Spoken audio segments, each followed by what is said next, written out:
नमस्कार, आप सभी का स्वागत है। NTA UGC net JRF yoga paper 2 unit 3 में योग उपनिषद के अंतर्गत आज का हमारा उपनिषद है योग कुंडलियो उपनिषद। यह उपनिषद जो UGC net JRF yoga paper 2 के अंतर्गत हमें पढ़ना है। तो आइए आज के इस उपनिषद के आज के इस कक्षा को आरंभ करते हैं। तो सबसे पहले इस उपनिषद के परिचय संक्षिप्त रूप में हम जानने की कोशिश करते हैं कि यह उपनिषद में आखिर क्या क्या मुख्य विषय वस्तु को इसमें वर्णित किया गया है। तो सबसे पहले जानते हैं कि यह उपनिषद कौन सी वेदीय परंपरा से जुड़ा हुआ है। तो यह उपनिषद अजुर्वेदीय परंपरा से जुड़ा हुआ है और इसमें मुख्य रूप से 3 अध्याय हैं, जिसमें से प्रथम अध्याय में सर्वप्रथम वायु जय अर्थात वायु अर्थात प्राण को जय करने, उसको नियंत्रित करने के लिए प्राणायाम सिद्धि के रूप में उसके 3 उपाय बताए गए। यानी कि प्राणायाम को सिद्ध करने के लिए मुख्य रूप से 3 उपाय बताए हैं, जिसमें पहला है मिताहार जो उपयुक्त आहार है उसके बारे में और उसको पालन करना। दूसरा है आसन, जो आवश्यक आसन है उसका नियमित अभ्यास, और शक्ति चालनी मुद्रा। ये तीनों का जब संयुक्त रूप से अभ्यास करते हैं तब प्राणायाम की सिद्धि सरलता से हो जाती है। ठीक है। और इसके बाद सरस्वती चालन की प्रक्रिया बताई गई है। प्राणायाम के भेद के अंतर्गत सूर्यभेदी, उज्जाई, शीतली और भ्रष्टिका आदि प्राणायाम का वर्णन किया गया है। मुद्रा बंध में यदि देखा जाए तो 3 बंध जो मुख्य रूप से हैं वो मूल बंध, उड़ियान बंध तथा जालंधर बंध का वर्णन यहाँ पे पहले अध्याय में ही हुआ है। और फिर योगाभ्यास के विघ्न और उससे बचाव का वर्णन किया गया है। साथ ही योगाभ्यास से कुंडलिनी जागरण का वर्णन है। 3 ग्रंथियों जिसमें से मुख्य रूप से कुंडलिनी जागरण के अंतर्गत जब प्राण जो है कुंडलिनी महाशक्ति जो मूलाधार से जागृत होकर के ऊपर ऊर्ध्वगमन होता है सुषुम्ना में, तो उसमें 3 ग्रंथियों का वेदन, ब्रह्म ग्रंथि, विष्णु ग्रंथि और रुद्र ग्रंथि के वेदन करके कुंडलिनी का सहस्त्रार चक्र में प्रवेश का वर्णन है। और फिर ये जो शिव प्राण तत्व जो है प्राण तत्व का शिव तत्व में विलीन होना, समाधि अवस्था में सर्वत्र चेतन तत्व की अनुभूति का इसमें वर्णन मिलता है कि जब हमारा प्राण है जो कुंडलिनी महाशक्ति के रूप में मूलाधार चक्र में सोई रहती है, वो जब जागृत होते हैं तो तीनों ग्रंथियों को भेदते हुए शिव तत्व में जाकर के हमारा सहस्त्रार में उसमें एकाकार होते हैं। तो उस अवस्था में सर्वत्र चेतन तत्व की अनुभूति होती है और समाधि योग जैसे विषयों का विस्तृत विवेचन इसमें किया गया है। फिर दूसरे अध्याय का शुरुआत ही खेचरी मुद्रा के वर्णन से हुआ है। खेचरी मुद्रा जिसमें खेचरी का स्वरूप, उसकी फलश्रुति, खेचरी मुद्रा क्या है उसके स्वरूप के बारे में बताते हैं। दूसरे अध्याय में उसके फल के बारे में बताते हैं, उसके क्या लाभ होंगे। खेचरी मुद्रा की सिद्धि के लिए मंत्र जप से खेचरी की सिद्धि बताया गया है। यानी कि एक तो खेचरी मुद्रा के लिए मेलन और दूसरा मंत्र जप। तो मंत्र जप से भी खेचरी मुद्रा की सिद्धि होती है ऐसा बताया गया है। खेचरी का अभ्यास क्रम आदि का इसमें विस्तृत वर्णन हुआ है दूसरे अध्याय में। यानी कि पूरा का पूरा जो दूसरा अध्याय है वो खेचरी मुद्रा से संबंधित है। तो यहाँ पे यदि देखा जाए नेट जेआरएफ के सिलेबस के हिसाब से तो हमें जो पढ़ना है वो ज़्यादातर प्रथम अध्याय ही है, जिसमें से प्राणायाम से संबंधित पढ़ने, प्राणायाम के प्रकार और उसके लाभ आदि पढ़ने। और तीसरे अध्याय से पढ़ना है ब्रह्म प्राप्ति के उपाय। तो दूसरा जो अध्याय है खेचरी मुद्रा उसको बहुत ज़्यादा नहीं पढ़ना है, परंतु उससे सामान्य परिचय होना आवश्यक है। तो उसको हम क्लास में इसमें इंक्लूड करेंगे और आप यदि चाहें तो दूसरे अध्याय को छोड़ सकते हैं और सीधा आगे बढ़ करके तीसरे अध्याय तक जा कर के आप प्रथम और तृतीय अध्याय को कवर कर सकते हैं एग्ज़ाम की दृष्टि से। ठीक है। तो तृतीय अध्याय का विषय वस्तु क्या है? तो तृतीय अध्याय में खेचरी मेलन अर्थात खेचरी सिद्धि का मंत्र उल्लेखित हुआ है। जैसा कि दूसरे अध्याय में खेचरी का वर्णन चल रहा था, तो प्रथम मंत्र में आते ही खेचरी मेलन के लिए मंत्र बताया गया। उसके तुरंत बाद जो साधक हैं उसको उसकी अवस्थाओं का वर्णन किया गया है कि जैसे अमावस्या, प्रतिपदा और पूर्णिमा के दृष्टांत से, उसके उदाहरण से साधक के दृष्टि का उल्लेख करके उसके बाद प्राणायाम के अभ्यास से विराट रूप की उत्पत्ति, सिद्धि, विराट रूप की उत्पत्ति कैसे होती है इसके बारे में बताया गया है। फिर ये बताते हैं कि अभ्यास के बिना मतलब बिना प्रैक्टिस का आत्मा का प्रकाश असंभव है।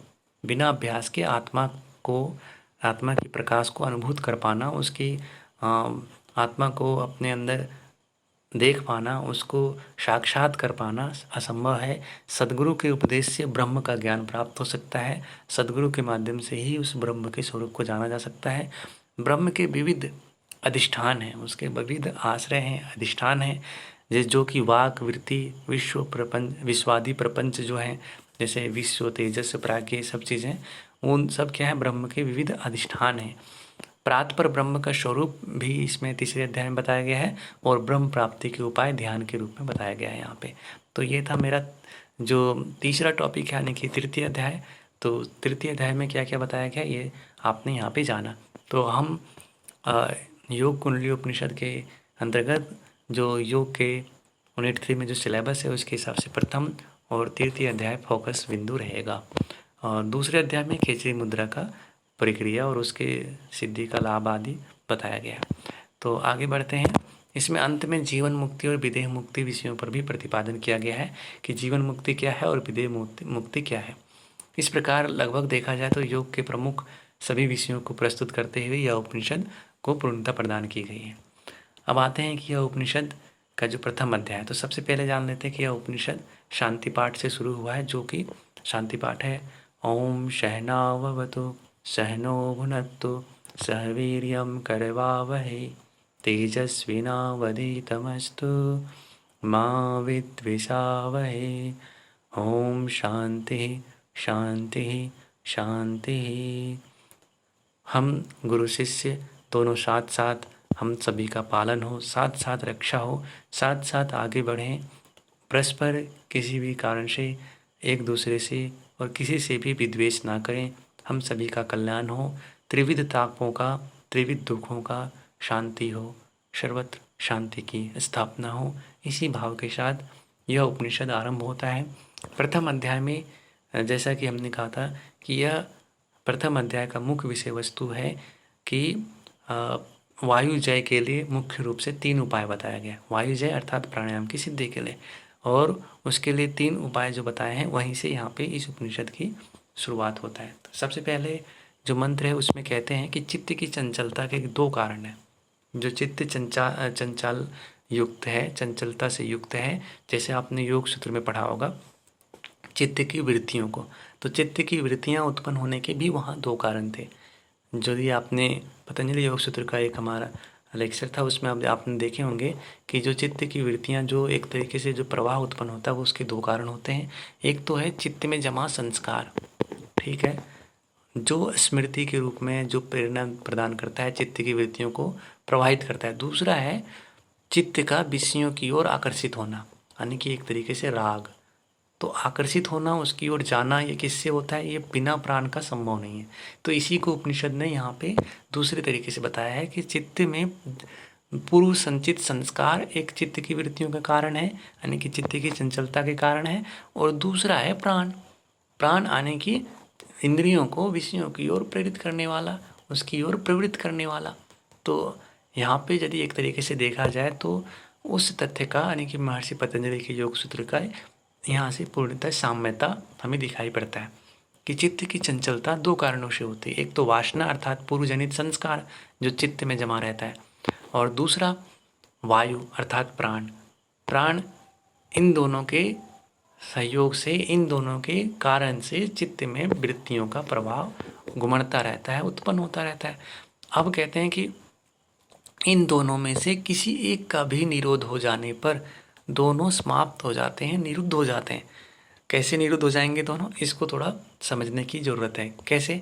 जैसे कि चित्त की, मान लीजिए कि हमने चित्त के संस्कारों को ख़त्म कर दिया, तो चित्त का यदि हम संस्कार आने की वासनाएं ख़त्म कर देंगे तो प्राण भी संचालित होने के लिए उसको संस्कार नहीं मिल रहे।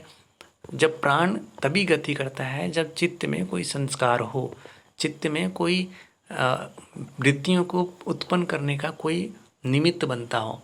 जब चित्त के संस्कार शून्य हो जाते हैं तो प्राण भी चंचलता को छोड़ देता है। या फिर दूसरे तरीके से यूँ कहें कि प्राण जब चंचलता को छोड़ देता है तो चूँकि प्राण जब चल ही नहीं रहा है, इंद्रियों का विषयों की ओर आकर्षण हो ही नहीं रहा है, तो चित्त में नए संस्कार जमा होना बंद हो जाता है। चित्त में नए संस्कार जमा होना बंद हो जाता है। तो धीरे धीरे चित्त भी शून्य हो जाता है, यानी कि चित्त के संस्कार भी धीरे धीरे खत्म हो जाते हैं। तो एक को रोक देने से दूसरा भी धीरे धीरे समाप्त हो जाता है। जैसे कि प्राण को कंट्रोल में कर लेने से, प्राण को जय कर लेने से, प्राण पर नियंत्रण स्थापित कर लेने से धीरे धीरे जो हमारी बहिर्मुखी इंद्रियां हैं वो बहिर्मुखी न होकर के अंतर्मुखी हो जाता है, नियंत्रित हो जाता है, और अनावश्यक चित्त में वासनाएं संस्कार जमा नहीं होते।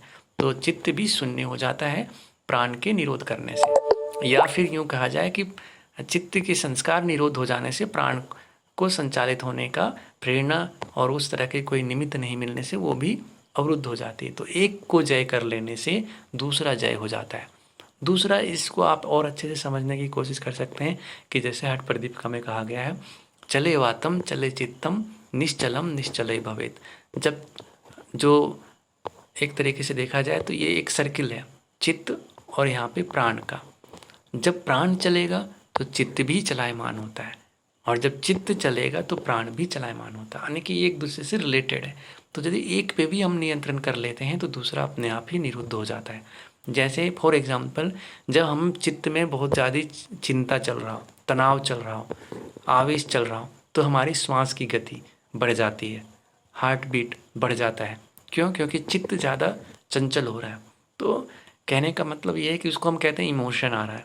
तो चित्त में जितनी वृत्तियाँ प्रभावित हो रही है वैसे ही रेशियो में प्राण भी अपने आप ही संचालित होने लगते हैं।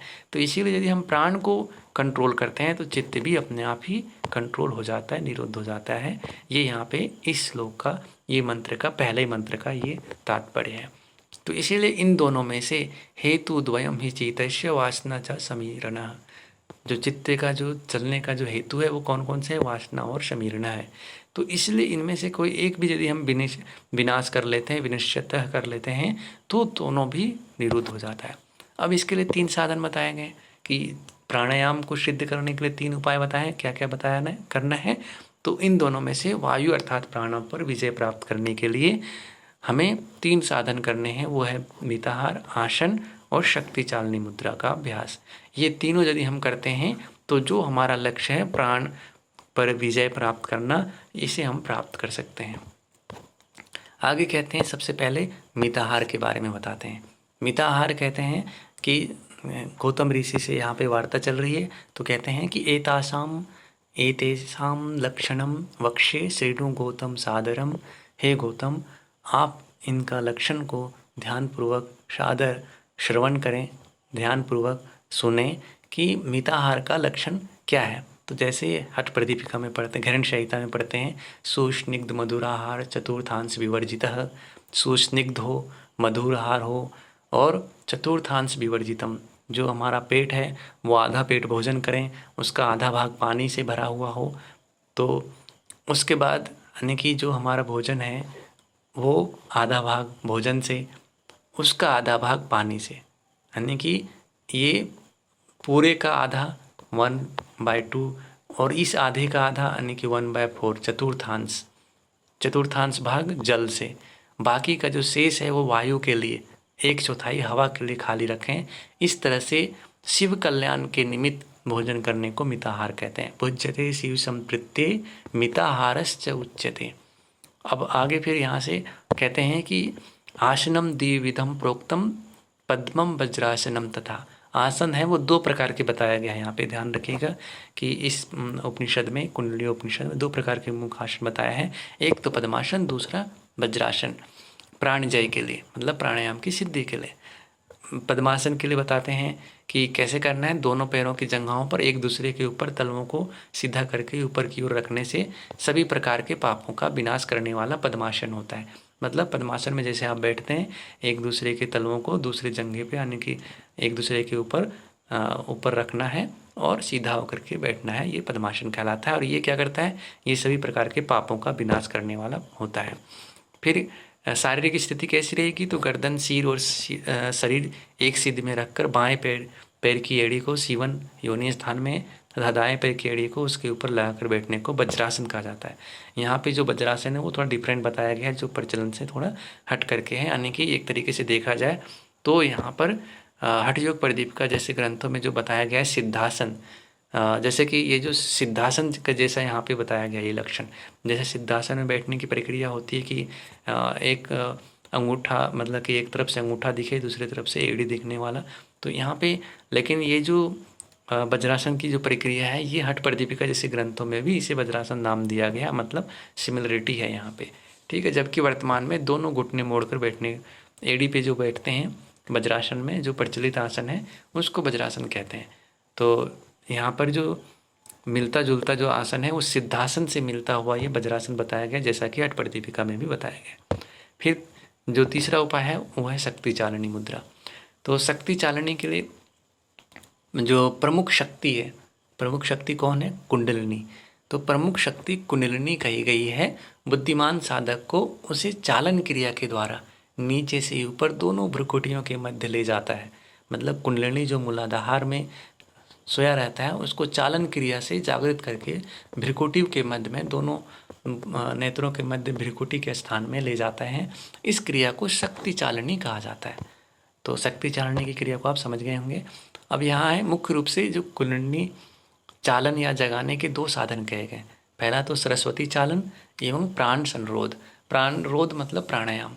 प्राणों के निरोध के अभ्यास से लिपटी हुई कुंडलिनी सीधी हो जाती है। जो लिपटी हुई कुंडलिनी मूलाधार चक्र में होता है, वो क्या होता है? प्राणायाम से, प्राण के स्रोत से वो सीधा हो जाता है, यानी कि जागृत हो जाता है और सुषुम्ना वाहिनी, सुषुम्ना की ओर अग्रसर हो जाता है।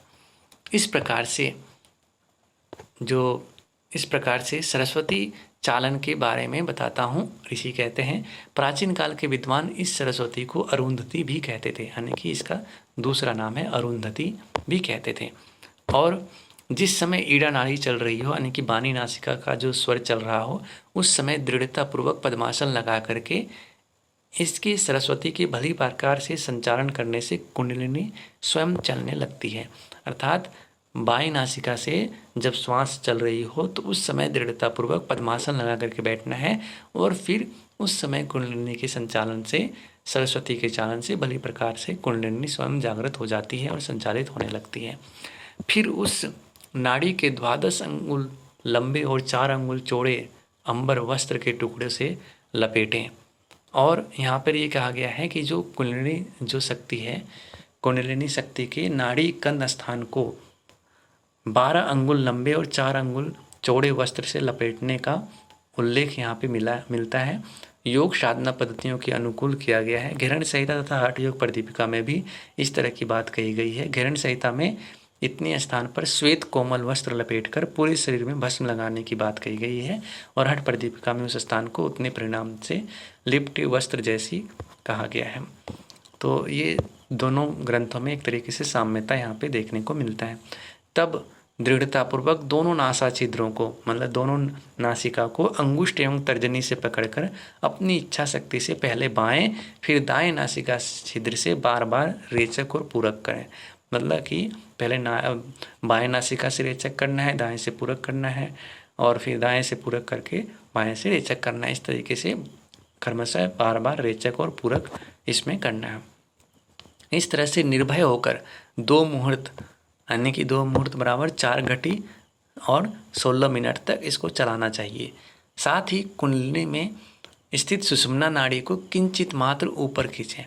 मतलब कि मूलाधार बंध लगा करके कुंडलिनी इस महाशक्ति को सुषुम्ना नाड़ी जो स्थित है उसे ऊपर की ओर खींचना है। इस तरह से सरस्वती चालन क्रिया से जो कुंडलिनी शक्ति है वो सुषुम्ना नाड़ी से मुख में प्रवेश करके ऊर्ध्वगामी हो जाती है। मतलब जो यहाँ पे कुंडल मार के लेटी हुई थी वो जागृत होकर के सुषुम्ना में प्रविष्ट हो जाते हैं और ऊर्ध्वगामी हो जाती है। इसके साथ ही प्राण अपना स्थान छोड़कर सुषुम्ना में प्रभावित होने लगता है। यानी कि शक्ति चालनी मुद्रा से, शक्ति चालनी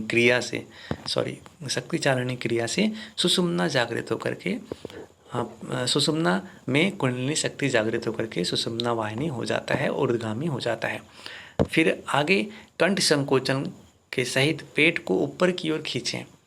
इससे सरस्वती चालन से वायु ऊर्ध्वगामी होकर वक्षस्थल से भी ऊपर हो जाता है। मतलब कंठ को संकुचित करके, यानी कि एक तरीके से जालंधर बंद जैसा अभ्यास करते हुए सहित पेट को ऊपर की ओर खींच करके इस सरस्वती चालन से वायु ऊर्ध्वगामी होकर वक्षस्थल से यानी कि हृदय चक्र से भी ऊपर उठ जाता है।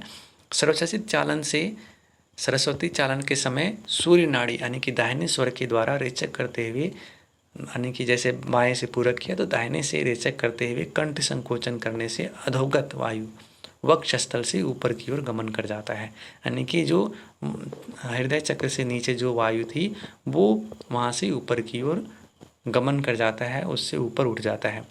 सरस्वती चालन का ये जो अभ्यास बताया गया, इसका फल क्या है, तो इसके बारे में कहते हैं कि इसलिए नियमित रूप से शब्द गर्भा शब्दमयी सरस्वती संचालन करना चाहिए, अर्थात उक्त सरस्वती चालन क्रिया करनी चाहिए। इसका संचालन करने वाला योगी सभी प्रकार के रोगों से मुक्त हो जाता है। इसका फल बताया गया है कि सभी प्रकार के रोगों से मुक्त हो जाता है वह व्यक्ति जो सरस्वती संचालन का अभ्यास करता है, सरस्वती संचालन की क्रिया का प्रैक्टिस करता है। इस शक्ति चालन क्रिया से जलोदर, गुल्म, प्लीहा तथा पेट के समस्त रोग निश्चित ही समाप्त हो जाते हैं। सभी प्रकार के रोगों में कौन कौन से रोग यहाँ पे बताया गया है, तो जलोदर, गुल्म, प्लीहा, पेट के समस्त प्रकार के रोग यहाँ पे नष्ट होना बताया गया है। अब प्राणों का निरोध अर्थात प्राणायाम करने की विधि बताते हैं। शरीर में संचरण करने वाली वायु को प्राण कहा जाता है। उसे जब प्राणायाम के द्वारा स्थिर किया जाता है तो उसे कुंभक कहते हैं। ठीक है, कुंभक मतलब कि उसको रोकने की प्रक्रिया, उसको स्थिर करने की प्रक्रिया। कुंभक का वर्णन यहाँ पे मिलता है कि स एव द्विविधः प्रोक्तः सहितः केवलस्तथा। यहाँ पे दो प्रकार के प्राणायाम का वर्णन है। पहला है सहित और दूसरा केवल। सहितः केवलस्तथा, सहित और केवल, ये दो प्रकार के मुख्य प्राणायाम है। सहित कुंभक का अभ्यास तब तक करते रहना चाहिए जब तक कि केवल कुंभक की सिद्धि ना हो जाए। यानी कि सहित प्राणायाम जो है वो केवल के लिए आधार बनाने का है। मतलब सहित प्राणायाम का अभ्यास तब तक करना है जब तक कि केवली प्राणायाम सिद्ध ना हो जाए। ठीक है, तो केवल कुंभक क्या है, तो केवल कुंभक से पहले हम जान लेते हैं कि सहित कुंभक क्या है।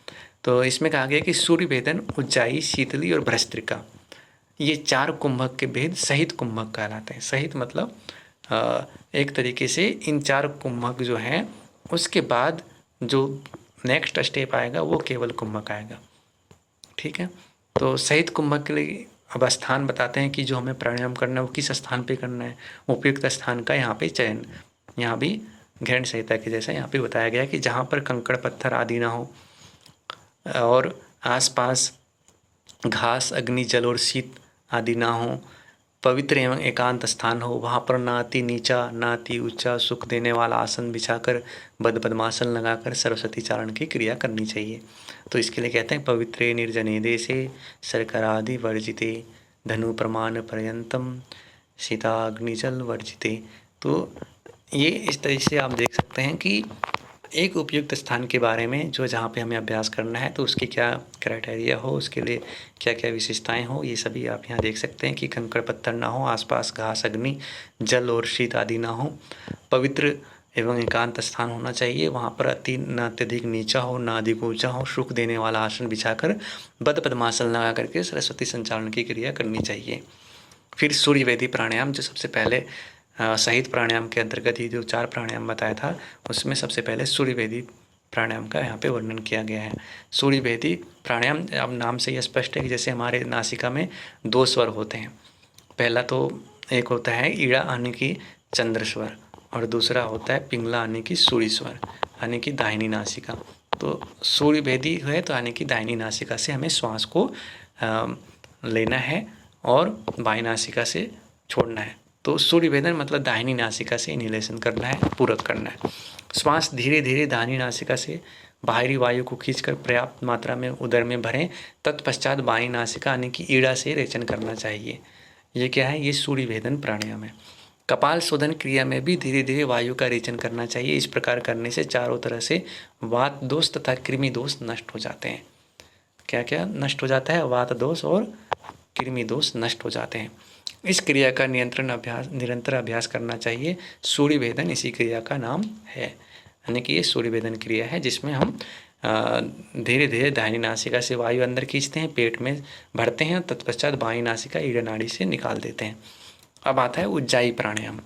उज्जाई प्राणायाम का वर्णन करते हुए बताते हैं कि मुंह बंद रखते हुए दोनों नासा छिद्रों से वायु को धीरे धीरे इस प्रकार खींचना चाहिए कि प्रवेश के साथ श्वास से ध्वनि होती रहे। मतलब कि जब हम श्वास लेते हैं तो उसमें साउंड होता रहे, फ्रिक्शन की वजह से, घर्षण की वजह से। इस प्रकार हृदय एवं कंठ तक वायु को भरें। पुनः पहले की तरह कुंभक करके बाएं नासिका छिद्र से रेचन करना चाहिए।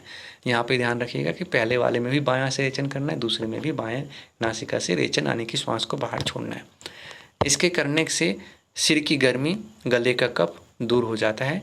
मतलब सिर की गर्मी, गले का कफ, ये सब दूर हो जाता है, जठराग्नि बढ़ती है और नाड़ी, जलोदर तथा धातु रोग भी समाप्त हो जाते हैं। उज्जाई नामक इस कुंभक को स्थिर करते रहते तथा चलते फिरते कभी भी करते रहना चाहिए। ठीक है, ये मतलब कि किसी भी अवस्था में इसका अभ्यास किया जा सकता है।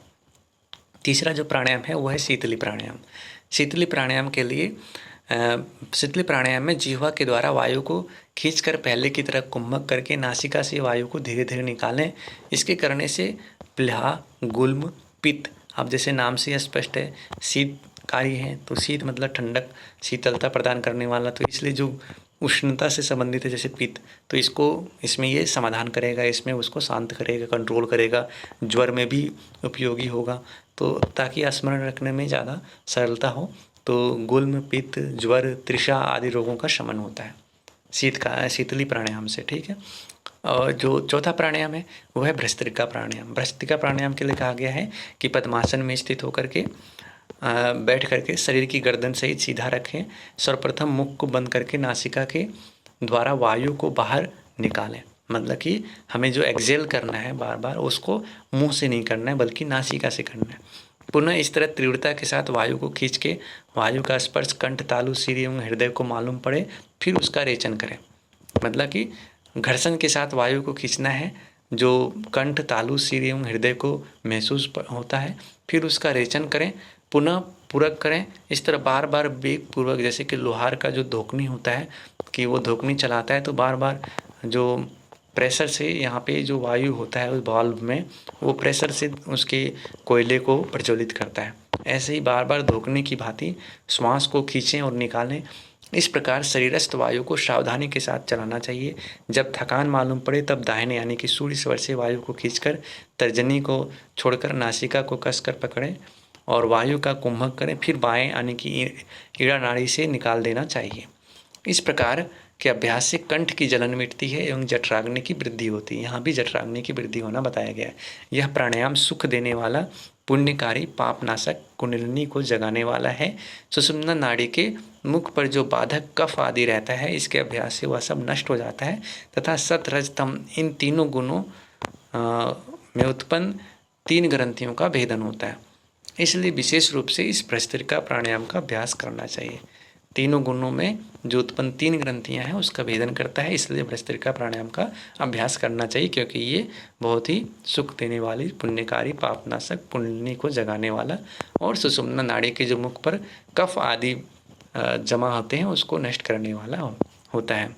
अब फिर त्रिबंध का यहाँ पे वर्णन मिलता है कि निष्पाप योगियों को इन 4 प्रकार के प्राणायामों के कुंभक के समय 3 प्रकार के बंध का अभ्यास करना चाहिए। जैसा कि आप सभी जनरली जानते हैं कि ये 3 बंध हैं, मूल बंध, उड्डयन बंध और जालंधर बंध। ये भी प्राणायाम के साथ साथ इसका भी अभ्यास करना चाहिए। फिर कहते हैं कि प्रथम को मूल बंध, द्वितीय को उड्डयन बंध, तीसरे को जालंधर बंध कहते हैं। अब इनके लक्षण अर्थात साधना की विधि बताते हैं। तो सबसे पहला है मूल बंध। मूल बंध क्या है? शरीर के अधोभाग में विचरण करने वाले जो अपान वायु है उसको, गुदा को संकुचित करके बलपूर्वक ऊपर उठाने की प्रक्रिया को, मतलब एनस रीजन को कॉन्ट्रैक्ट करके ऊपर की ओर लिफ्ट करने, उसको ऊपर की ओर उठाने की प्रक्रिया को मूल बंध कहते हैं। ठीक है, और अपान वायु को ऊर्ध्वगमन करके जब वहनी मंडल में योग करता है, वहनी अर्थात अग्नि मंडल में जब योग करता है उस समय वायु से आहत होकर अग्नि बहुत तेज हो जाती है। वायु का झोंका जैसे आग पे पड़ता है तो कैसे प्रज्वलित हो जाता है, तेज हो जाता है, ऐसे ही यहाँ पे अग्नि बहुत तेज हो जाती है। तत्पश्चात उष्ण स्वरूप वाले प्राण में अग्नि और अपान के मिल जाने से किसमें? प्राण में, उसके प्रभाव से देहजन्य विकार चल जाते हैं। शरीर से उत्पन्न जितने भी विकार हैं वो सब जल के भस्म हो जाता है। इसके बाद अग्नि से तप्त होकर सुप्त कुंडलिनी जागृत होकर प्रताड़ित हुई सर्पनी की भांति फुफकारती हुई सिद्धि हो जाती है। जैसे कि सांप को यदि कोई किसी ने प्रताड़ित कर दिया है, कि ठोकर मार दिया है या किसी तरह से आघात किया है, तो सांप कैसे फुफकार करके खड़ा हो जाता है, जागृत हो जाता है हमला करने के लिए। ऐसे ही कुंडलिनी भी फुफकारती हुई सीधी खड़ी हो जाती, सुषुप्तावस्था से जागृत हो जाती है। उस समय यह अग्नि अर्थात कुंडलिनी बीवर में प्रवेश करने की तरह, जैसे सांप जाग करके अपने बिल में घुसने की ओर भागता है, ऐसे ही सुषुम्ना नाड़ी में वो सुषुम्ना नाड़ी के भीतर प्रवेश कर जाती है। जो मूलाधार में सोई हुई कुंडलिनी थी वो सुषुम्ना नाड़ी में ऊपर की ओर प्रवेश कर जाती है। इसलिए इस मूल बंध का अभ्यास योगियों को सदैव करता रहना चाहिए, ये यहाँ पे बताया गया है। आगे फिर कहते हैं उड़ियान बंध के बारे में। कुंभक करके जब रेचन करते हैं उससे पहले उड़ियान बंध किया जाता है। मतलब जब हम पूरक करते हैं उसके बाद मूल बंध करते हैं, तो रेचक से पहले उड़ियान बंध का अभ्यास करना है, जिसके करने से प्राण सुषुम्ना नाड़ी के भीतर ऊर्ध्वगमन करता है। मतलब एक तरीके से मूल बंध से मूलाधार में सोई हुई कुंडलिनी जागृत होकर सुषुम्ना में प्रविष्ट होता है। परंतु उड्डयन बंध से मतलब जो हमारा उदर रीजन है उसको जब हम अंदर की ओर कॉन्ट्रैक्ट करते हैं, पीठ से सटाने की कोशिश करते हैं, तो ऊपर की ओर ये जो प्राण है वो प्रेषित होता है, ऊर्ध्वगमन की ओर बढ़ता है, आगे की ओर जाता है। किससे? उड्डयन बंध से। इसका नाम भी इसलिए उड्डयन बंध है, प्राणों को ऊपर उड़ाने वाला, ऊपर की ओर ले जाने वाला। इसलिए योगी जन के द्वारा यह उड्डयन कहलाता है। इसके लिए वज्रासन में बैठकर पैरों पर दोनों हाथ को दृढ़तापूर्वक रखें। जहाँ गुल्फ टखना रखा जाता है उसके समीपस्थ कंध को दबाते हुए पेट को ऊपर की ओर खींचते हुए गला एवं हृदय को भी तनाव देते हुए खींचना चाहिए, यानी कि एक तरीके से इनसाइड अपने पेट को खींचना चाहिए। इस प्रकार प्राण धीरे धीरे पेट के संधियों में प्रवेश कर जाते हैं, इससे पेट के समस्त विकार दूर हो जाता है। ये यहाँ पे उड़ियान बंध का फल भी बताया गया है। जालंधर बंध तीसरा बंध है, जो पूरक के अंत में वायु को रोकने के लिए कंठ संकोचन करने की क्रिया करते हैं, जिसे जालंधर बंध कहते हैं। जब श्वास अंदर लेते हैं तो उसके बाद जो वायु को रोकने की क्रिया जो हम करते हैं, लॉक लगाने की क्रिया जो करते हैं, वो है हमारा जालंधर बंध। ठीक है, आगे फिर देखते हैं कि कहते हैं कि मूल बंध के द्वारा जो अधोभाग में गुदा का संकोचन करके कंठ संकोचन अर्थात जालंधर बंद करें, बीच में पेट में उड़ियान बंध के द्वारा प्राण वायु को खींचना चाहिए। ये तीनों बंध का यहाँ पे वर्णन हुआ है। इस तरह से प्राण को सब ओर से रोकने से सुषुम्ना नाड़ी में प्रवेश करके ऊर्ध्वगामी हो जाता है। मतलब एक बंध हमने मूल बंध में लगा करके प्राण को वहाँ पे रोका और उससे सुषुम्ना वाहिनी बनाया। जालंधर बंध से कंठ में प्राण को कुंभक बनाया, प्राण को वहाँ पे अवरुद्ध किया, और उड़ियान बंध से प्राण को ऊर्ध्वगामी दिशा की ओर गति प्रदान की। तो इस प्रकार से प्राण सुषुम्ना नाड़ी में प्रवेश करके ऊर्ध्वगामी भी हो जाता है। अब ये पूर्व में बताई गई विधि से ठीक तरह से आसन पर बैठकर सरस्वती चालन के द्वारा प्राणों का निरोध करना चाहिए। अब ये प्राणों का निरोध करने की जो प्रक्रिया है वो कितनी बार कितने समय तक करना चाहिए, तो इसकी आवृत्ति के बारे में बताया गया है। चारों प्रकार के कुंभक को पहले दिन 10-10 बार किया जाता है, दूसरे दिन 15-15 बार कुंभक करें, यानी कि पहले दिन 10-10 बार, दूसरे दिन 15-15 बार कुंभक करें। प्राणायाम के क्रम में तीसरे दिन 20-20 बार, यानी कि हर बार 5-5 की संख्या बढ़ाते जा रहे हैं। इस प्रकार प्रतिदिन 5-5 संख्या में बढ़ाते चलें। कुंभक का अभ्यास तीनों बंध के साथ प्रतिदिन करना चाहिए। ये आवृत्ति है, मतलब उस अभ्यास को कितनी बार करना चाहिए, उसकी संख्या कितनी हो।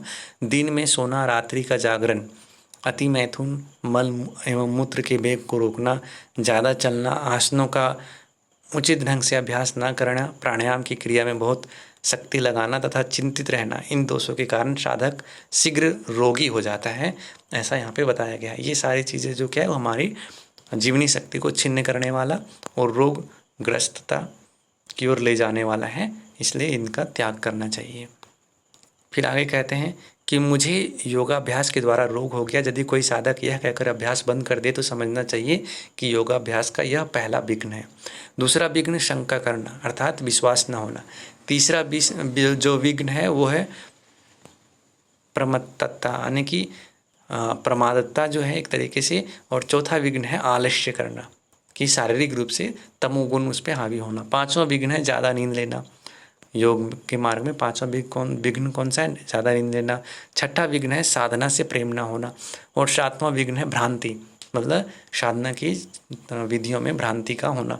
आठवां विघ्न है वासना में अनुरक्ति। नौवां विघ्न है अनासक्य, अप्रसिद्धि का, अप्रसिद्धि या अनाम होना और योग तत्वों का प्राप्त ना होना 10वां विघ्न है, यानी कि योग की अवस्था में ना पहुंच पाना। जैसे कि महर्षि पतंजलि ने अनवस्थित्व का अलब्ध भूमिकत्व का जो वर्णन किया। अलब्ध भूमिकत्व मतलब उस भूमिका को, उस अवस्था को ना प्राप्त हो पाना 10वां विघ्न है। इस प्रकार से ये 10 विघ्न बताए गए। योगाभ्यास के यहाँ पे कितने विघ्न बताए गए? 10 विघ्न बताए गए। महर्षि पतंजलि ने 9 बताए थे। व्याधि, अस्थान, संशय, प्रमाद, आलस्य, अविरति, भ्रांति, दर्शन, अलब्ध भूमिकत्वानि, चित्त विक्षेपास्ते, अंतराय। यहाँ पे 10 विघ्न यहाँ पे बताए गए। तो इसको आप यहाँ ध्यान रख सकते हैं। यदि प्रश्न आए तो इसको आप आराम से सॉल्व कर सकते हैं। इसलिए नियमित रूप से जो व्यक्ति हैं, अभ्यासी हैं, उनको सत्वमयी बुद्धि से विचार कर प्राणायाम करना चाहिए। मतलब सात्विक बुद्धि से अपने इस चिंतन को करते हुए प्राणायाम का अभ्यास करना चाहिए। इस प्रकार से चिंतन से चित्त सुषुम्ना नाड़ी में लीन रहता है। मतलब जो हमारा चित्त है, जैसा हम सोचते हैं, भाव करते हैं, वैसा हमारा प्राण है, हमारा चित्त है, उसी प्रकार का व्यवहार करता है। तो जब हम सतोगुणी भाव से चिंतन करते हैं तो चित्त हमारा सुषुम्ना नाड़ी में लीन हो रहता है, जिसके कारण उसमें प्राणों का प्रवाह चलने लगता है। मतलब ऑटोमेटिकली हमारा चित्त सुषुम्ना वाहिनी हो जाता है और प्राण भी उधर ही चित्त का अनुसरण करते हुए सुषुम्ना में प्रविष्ट हो जाता है। मल शोधन होने के बाद जब प्राण प्रवाहित यानी कि गतिशील होने लगे, तभी बलपूर्वक अपान को ऊर्ध्वगामी बनाना चाहिए, उससे पहले नहीं। यानी कि जब नाड़ियाँ शुद्ध हो गई हो, नाड़ियों में कोई अवरोध ना हो, तब हमें अपान वायु को ऊर्ध्वगामी बनाना चाहिए, उससे पहले नहीं बनाना चाहिए, ऐसा यहाँ पे कहा गया है। प्राण को ऊर्ध्वगामी बनाने की प्रक्रिया के लिए गुदा के आंकुंचन की क्रिया को मूलबंध कहते हैं, जो आपने पहले भी इसको देखे हैं। इस क्रिया से अपानवामी जो अपान है वो ऊर्ध्वगामी होकर अग्नि के साथ संयुक्त होकर ऊपर की ओर चल देता है। जो अपान वायु है वो किसके? अग्नि के साथ संयुक्त होकर ऊपर की ओर चल देता है। ये था हमारा पहले अध्याय के जो मुख्य टॉपिक है। इसके साथ लास्ट में जो एक मुख्य है कि अब जी कुंडलिनी जागरण का प्रक्रिया यहाँ पे बताते हैं कि जो हमारा प्राण है वो जागृत हो चुका है, मूलाधार से सुषुम्ना वाहिनी हो गया है। कुंडलिनी जागरण में क्या होता है कि प्राण के स्थान में जब वह अग्नि पहुँचती है और प्राण तथा अपान दोनों मिलकर कुंडलिनी में मिलते हैं, उस समय उसकी गर्मी से तप्त होकर एवं वायु के बारंबार दबाव के कारण कुंडलिनी सीधी होकर सुषुम्ना के मुंह में प्रवेश कर जाती है। ये कुंडलिनी जागरण की अवस्था होती है, क्योंकि प्राण भी जागृत हो चुका है और कुंडलिनी से अग्नि और प्राण दोनों मिल करके उसे, प्राण कौन सा, यानी कि अपान प्राण, वो मिल करके अपान प्राण और अग्नि तत्व मिल करके उसे जागृत कर देता है और उसे सुषुम्ना के मुंह में प्रवेश करा देती है। तब यह कुंडलिनी शक्ति रजोगुण से उत्पादित ब्रह्म ग्रंथि का, रजोगुण से उत्पादित ब्रह्म ग्रंथि का भेदन करके विद्युत शिखा की भांति, बिजली की शिखा की भांति सुषुम्ना के मुख में ऊर्ध्वगमन करती हुई प्रवेश करती है। वहाँ से शीघ्र ही हृदय चक्र में मूल ग्रंथि जो विष्णु ग्रंथि है, हृदय चक्र में कौन सी ग्रंथि? विष्णु ग्रंथि का भेदन करके उसके भी ऊपर रुद्र ग्रंथि आज्ञा चक्र में। तो सबसे पहले ब्रह्म ग्रंथि और हृदय चक्र में विष्णु ग्रंथि और आज्ञा चक्र में रुद्र ग्रंथि, इन तीनों ग्रंथियों का भेदन करते हुए ऊर्ध्वगामी होता है। फिर भ्रिकुटी मध्य के आज्ञा चक्र का भेदन करके यह चंद्र स्थान में पहुंच जाता है, जहां वह षोडश दल वाला अनाहत चक्र स्थित होता है। ठीक है, यह कुंडलिनी शक्ति वहाँ पर चंद्रमा के द्वारा निःसृत द्रव्य को सुखाकर प्राणवायु के वेग से गतिशील होकर सूर्य से मिलकर रक्त और पित्त को ग्रहण कर लेता है। सूर्य चूँकि गर्मी उष्णता का प्रतीक है, रक्त और पित्त भी इसी प्रकार के स्वभाव वाला, गुण वाला होता है। वहाँ चंद्र स्थान में जाकर शुद्ध जो श्रेष्मा स्वरूप रहता है, श्रेष्मा द्रव्य स्वरूप रहता है, उस रस पदार्थ को सोखकर उसे गर्म कर देती है। मतलब क्योंकि अब यहाँ पर ये उष्णता ग्रहण कर लिया चाह सूर्य के साथ मिल करके, तो इसलिए जब वो ऊपर उठता है तो चंद्र स्थान में जो श्रेष्मा द्रव्य युक्त रहता है उसको, उस रस को सोख करके उसे गर्म कर देती है। इस तरह वहाँ शीतलता नहीं रह पाता है। तब यह शुक्ल रूप चंद्रमा को शीघ्रता से तपा देती है तथा क्षुब्ध होकर ऊर्ध्वगामी हो जाती है और उस स्थिति में उस अमृत रस का स्वाद मिल जाता है। इसलिए तो जो मन पहले बाहरी विषयों में भागता रहता है, वह अब अंतर्मुखी होकर स्वयं में स्थित स्वकीय आत्मा में आनंद की अनुभूति करने लगता है और इस अवस्था में पहुंचा हुआ साधक बहिर्मुखी बाह्य विषयों से विरक्त होने लगता है, क्योंकि जो बाहर उसे सुख की खोज थी, जो बाहर उसे आनंद की कामना थी, वो आनंद उसे अपने अंदर उससे बेहतर कई गुना अधिक उसे अनुभूत होने लगता है। इस तरह से यह कुंडलिनी शक्ति अष्टधा प्रकृति यानी कि 8 प्रकार की प्रकृति वाला हो जाता है। पंच तत्व जिसमें 8 कौन कौन है, तो पंच तत्व और 3 है मन बुद्धि एवं अहंकार। तो अष्टधा प्रकृति से गमन करते हुए शिव से एकाकार होती है। मतलब इन 5 तत्वों और मन बुद्धि अहंकार से गमन करते हुए शिव तत्व जो परम तत्व है उससे एकाकार हो जाता है। कौन? कुंडलिनी महाशक्ति। और उन्हीं में विलीन हो जाती है, उसी में जाकर के एकाकार हो जाती है, उसी में लीन हो जाती है। इस प्रकार अधोभाग स्थित रजक व ऊर्ध्व भाग स्थित शुक्र वायु के वेग से शिव में मिल जाते हैं तथा प्राण व अपान भी शिव में विलीन हो जाते हैं, क्योंकि उन्हें समान रूप से उत्पन्न होने वाला कहा गया है। ठीक है। जिस प्रकार अग्नि की गर्मी से स्वर्ण गलकर फैल जाता है, जैसे आग से तपा करके सोने को पिघला देते हैं और वो तरल की पदार्थ की भांति लिक्विड फॉर्म में फैल जाता है, ठीक उसी प्रकार यह भौतिक शरीर चाहे छोटा हो या बड़ा कुंडलिनी की उष्णता पाकर वह दिव्य शक्ति पूरे शरीर में फैल जाती है। चाहे शरीर आदमी का कितना ही कैसा भी हो, स्ट्रक्चर उसका बड़ा छोटा मोटा जिस भी आकार का हो, वो शरीर में कुंडलिनी महाशक्ति तप करके उसकी दिव्यता, उसकी दिव्य शक्ति के ओज तेज और उसकी आभा पूरे शरीर में फैल जाता है, जैसे सोना पिघलने के बाद सर्वत्र फैल जाता है। ठीक है। इसके बाद कहते हैं कि इस दिव्य शक्ति कुंडलिनी के प्रभाव से आदि भौतिक शरीर आदि दैविक शरीर के रूप में परिवर्तित हो जाता है तथा शरीर अत्यंत पवित्र होकर सूक्ष्म शरीर की तरह हो जाता है। वह जड़ता भाव को छोड़कर विशुद्ध चिन्मय स्वरूप हो जाता है। मतलब जो अभी शरीर जड़ पदार्थों की भांति आलस तनाव और इन सब चीज़ों से घिरा हुआ रहता है, वो विशुद्ध रूप से चिन्मय स्वरूप हो जाता है। जबकि शेष मनुष्य अज्ञानग्रस्त ही बने रहते हैं, तो उनके एक तरीके से प्रभाव उसमें देखने को मिलता है। जबकि कुंडलिनी जागृत हुआ व्यक्ति इन सब चीज़ को छोड़ के चिन्मय स्वरूप वाला हो जाता है। उस साधक को अपने स्वरूप की जानकारी हो जाती है, वो अपने वास्तविक स्वरूप दृष्टा का स्वरूप को जान जाता है और तब वह भवबंधन अर्थात आवागमन से मुक्त हो जाता है। वह काल के पास से मुक्त हो जाता है। रस्सी में सर्प, सीपी में चांदी एवं स्त्री में पुरुष की भ्रम की तरह अपने स्वरूप का ज्ञान होने पर साधक को अपने शरीर के नश्वरता का बोध हो जाता है। जैसे रस्सी में सर्प का भ्रम होने से अज्ञान और भ्रम हमें भ्रमित करते रहते हैं, इसी प्रकार का जो भ्रम है वास्तविकता के जान लेने से दूर हो जाता है। ऐसे ही उस साधक का स्व की जानकारी हो जाने से सारे भ्रम मिट जाते हैं।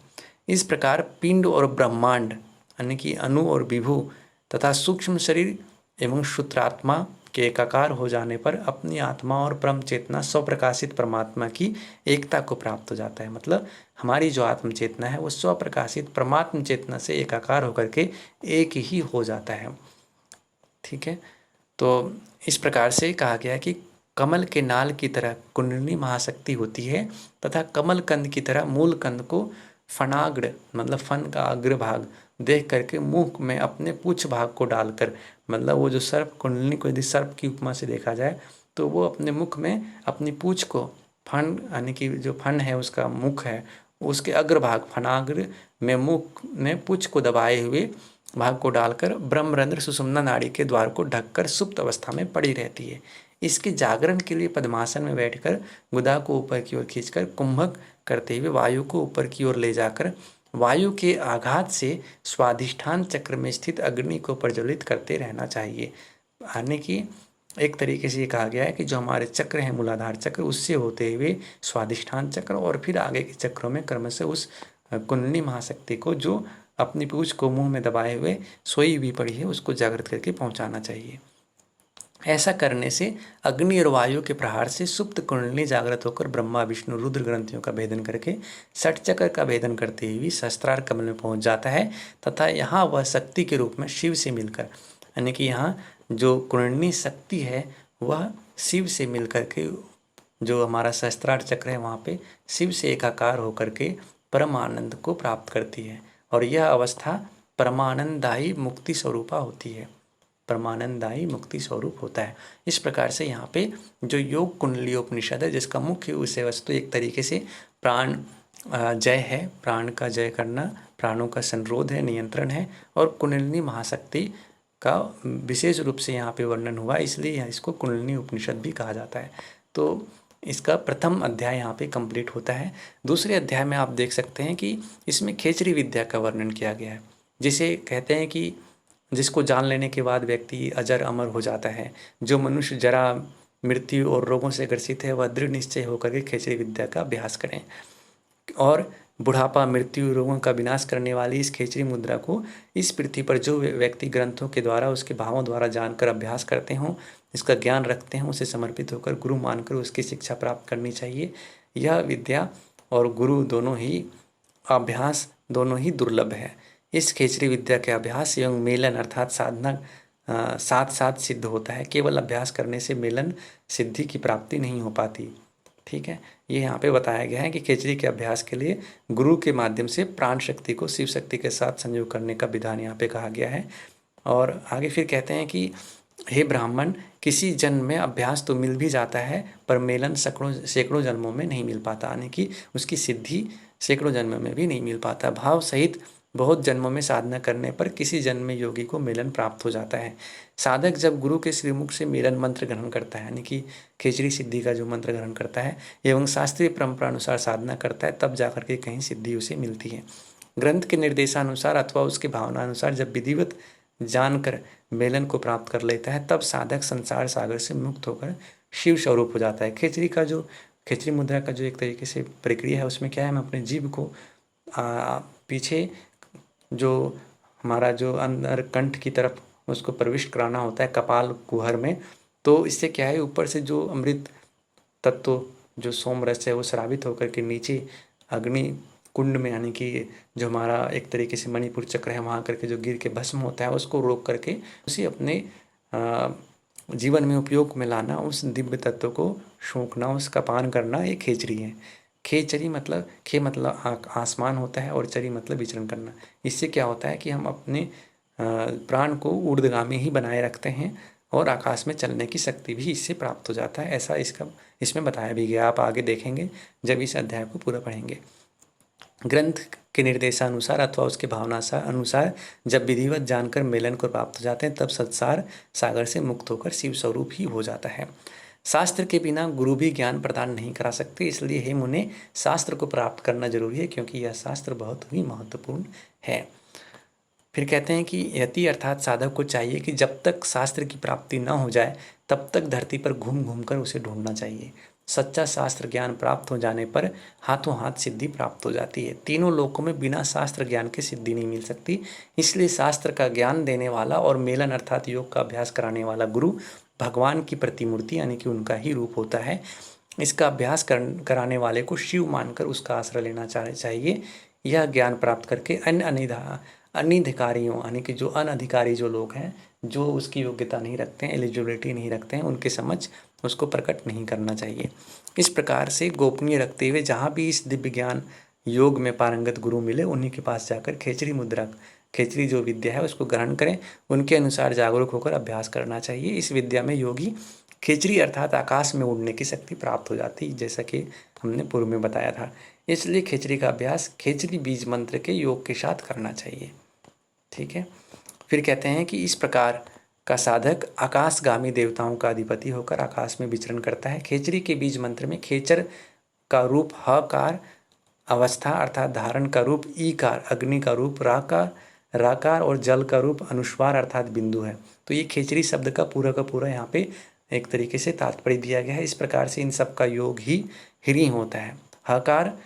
हकार क्या है, खेचरी मंत्र का रूप हकार अवस्था का अर्थात धारण का रूप है। ईकार अग्नि का रूप है, अग्नि का रूप राकार है तथा जल का रूप अनुस्वार है। तो ह्रीं शब्द बनता है, ह्रीं जो बीज मंत्र है वो बनता है।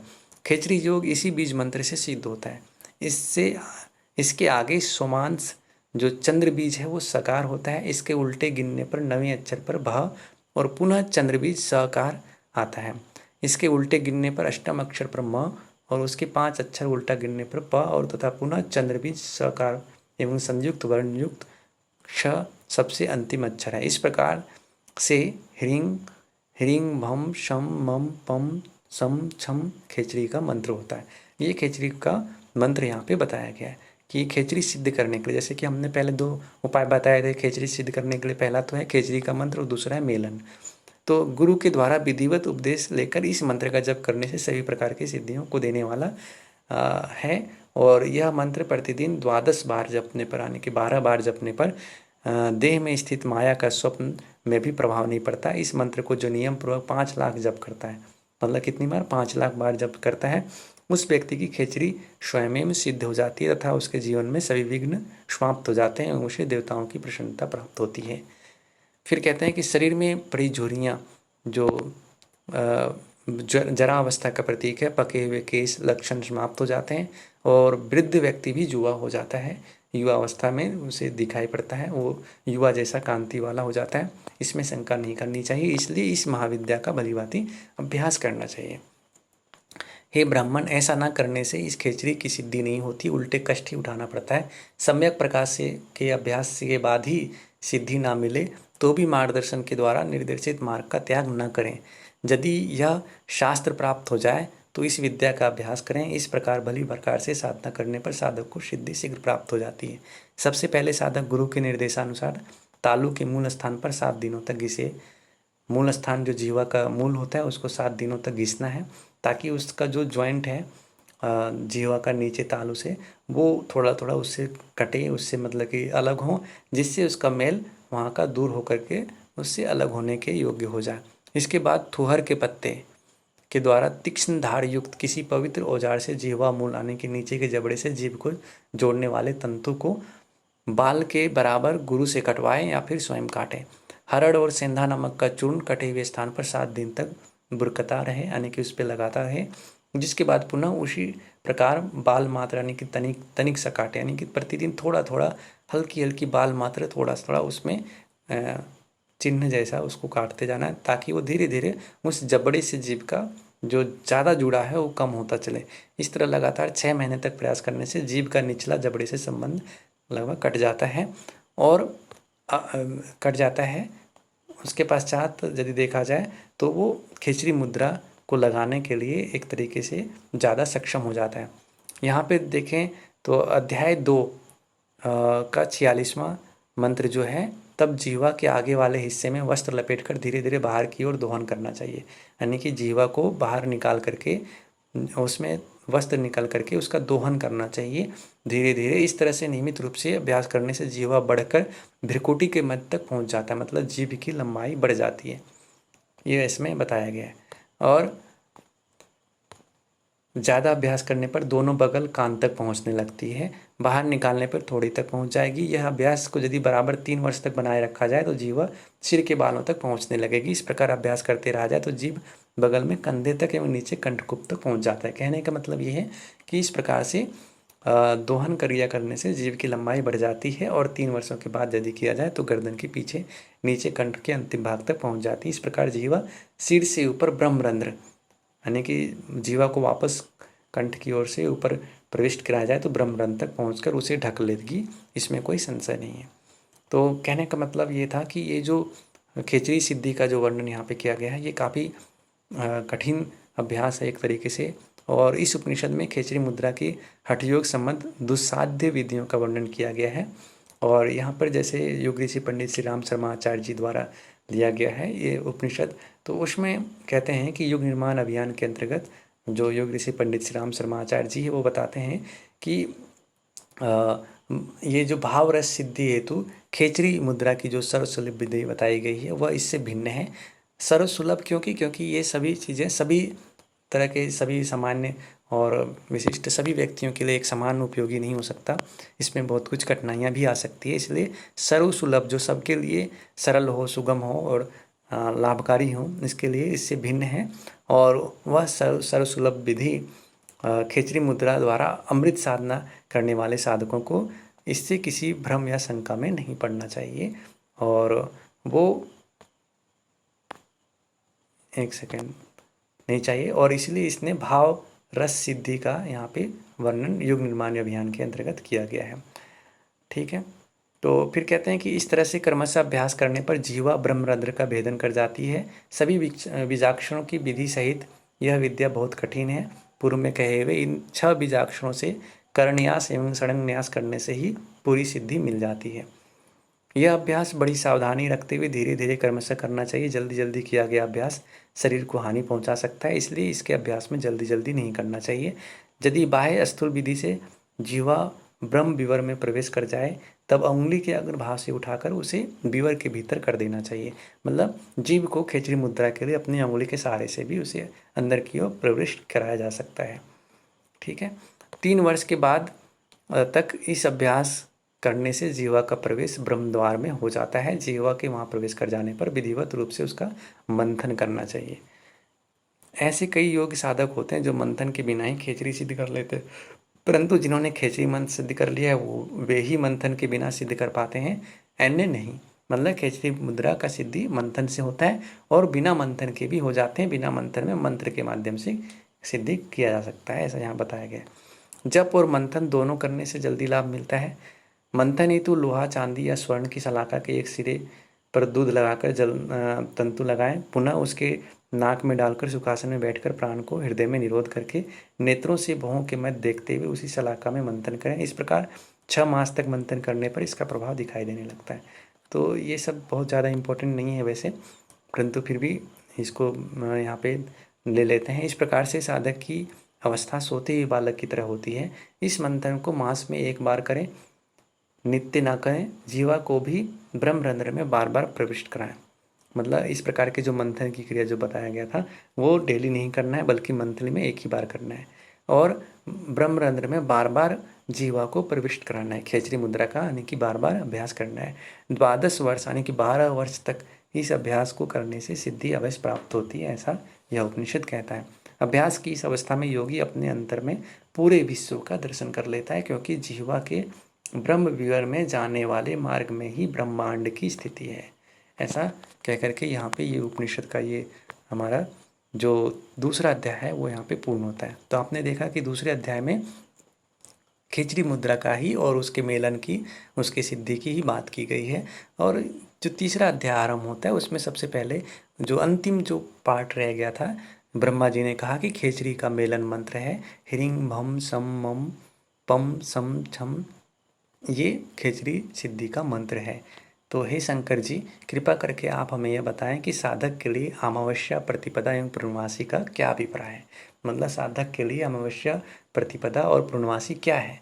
तो आत्मदर्शन के लिए साधक की दृष्टि का वर्णन यहाँ पे किया गया है कि साधक का दृष्टि आत्मदर्शन के समय कैसी होती है। तो आत्मानुसंधान के साधन के प्रथम चरण को की स्थिति प्रकाश रहित, यानी कि अंधेरा, एक तरीके से प्रकाश रहित जैसे अमावस्या की रात्रि होती है वैसा बताया गया। यानी कि पहला स्टेज में साधक जो आत्मदर्शन की ओर जो अग्रसर साधक है उसकी प्रारंभिक स्थिति कैसी होती है, अमावस्या की भांति होती है। द्वितीय स्थिति कैसा होता है, प्रतिपदा की भांति होती है, मतलब थोड़ी थोड़ी प्रकाश होती है, अल्प प्रकाश। और तृतीय स्तर कैसा होता है, तो पूर्णिमा की भांति होती है।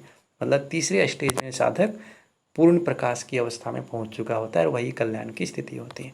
तो ये थोड़ा ध्यान रखना है कि इस उपनिषद में जो 3 प्रकार की अवस्थाओं की भी बात की गई है। कौन कौन सी है, अमावस्या, प्रतिपदा एवं पूर्णमासी। जब मनुष्य कामनाबद्ध होकर विषयों की ओर दौड़ता है उस समय विषय को प्राप्त करते हुए कामनाएं बढ़ती जाती है। मतलब एक तरीके से आग को यदि बुझाने के लिए, उसको शांत करने के लिए यदि घी डाला जाए तो आग शांत नहीं होता बल्कि और भड़कता है। ऐसे ही जब मनुष्य विषयों की कामना से प्रेरित होकर के विषय को भोगता है तो उसकी कामना खत्म नहीं होती, बल्कि विषय भोगने के बाद कामनाएं और बढ़ती रहती, बढ़ता रहता है। तो यही यहाँ पे कहा गया है कि काम उस विषय को प्राप्त करके कामनाएं बढ़ती जाती है। इसलिए विषय और कामना दोनों से अलग होकर आत्मा में ध्यान लगाते हुए ही विशुद्ध परमात्मा भाव की प्राप्ति की जा सकती है। ये परमात्मा प्राप्ति के उपाय हैं। तो आगे हम तीसरे अध्याय में परमात्मा प्राप्ति के उपाय के बारे में यहाँ पे हम बात करेंगे, जो आपके सिलेबस में भी हैं। तो इसलिए कहते हैं कि अपना हित चाहने वाले को समस्त मिथ्या विषयों को छोड़कर शक्ति अर्थात कुंडलिनी के मध्य में मन को स्थिर करके उसी में स्थित रहना चाहिए, क्योंकि वो वही कुंडली महाशक्ति है जो बाह्य विषय भोगों के जो मृग तृष्णावत जो जाल है उससे हटा करके अपने वास्तविक स्वरूप में वास्तविक आनंद की ओर ले जा सकता है।